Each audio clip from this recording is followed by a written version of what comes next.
חייבים לפי ראות עיניהם ויוטלו עליהם הגבלות שונות. ההחלטה בעניין הזה תתקבל בשבוע הבא.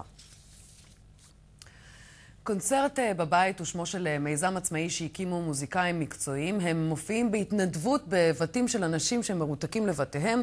רוני כנפו התלווה הבוקר למפגש מוזיקלי כזה בביתה של אדריאנה קריאף בת 95. הנה.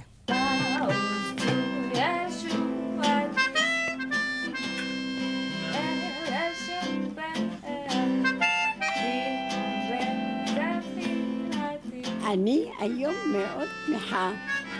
קודם שמח זה חנוכה, כל הקהל אצלי בבית. אני כל החיים שלי שמחה. כל החיים שלי תמיד שמחה. מכל הזמן מבסוטה מה שיש לי.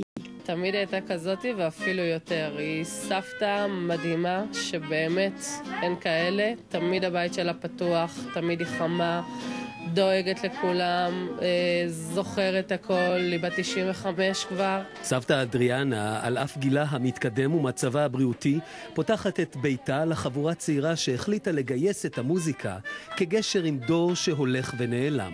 אנחנו נמצאים פה לעשות שמח, זה הדבר הכי חשוב, בייחוד בחנוכה. לעשות להם איזה נס קטן.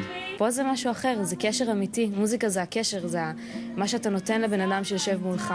ואין קשר יותר עמוק ממה שיש כאן. And the living is easy. Fish are jumping and the cotton is high.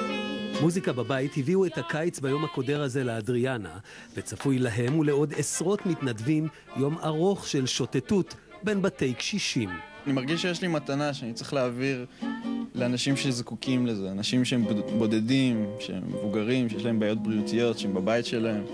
הם לא יכולים לצאת לשמוע מוזיקה חיה, אז אני מביא את זה אליהם הביתה. מוריאל הוא שהגה את קונצרט בבית וחבר לעמותת מטב כדי להעניק את המתנה הזו. ומאז החל הפרויקט, מוזיקאים מכל רחבי הארץ מבקשים להצטרף לירושלמי הצעיר. להיכנס לבתים של קשישים שרובם סיעודיים, שבאמת כמעט לא יוצאים מהבית, ולשמח אותם בצורה הכי אותנטית ומיוחדת, זה דבר מדהים. ייחודי שלא קיים. פה אנחנו באים לחפש משהו אינטימי, משהו, אתה יודע, רק אני משהו אמיתי לגמרי. זה לא מרגיש כמו הופעה, זה מרגיש כמו אחווה. סבתא היא משהו מיוחד. זה כמו חברה, אחות. גדלתי אצלה. תמיד דואגת לנו, מברכת אותנו.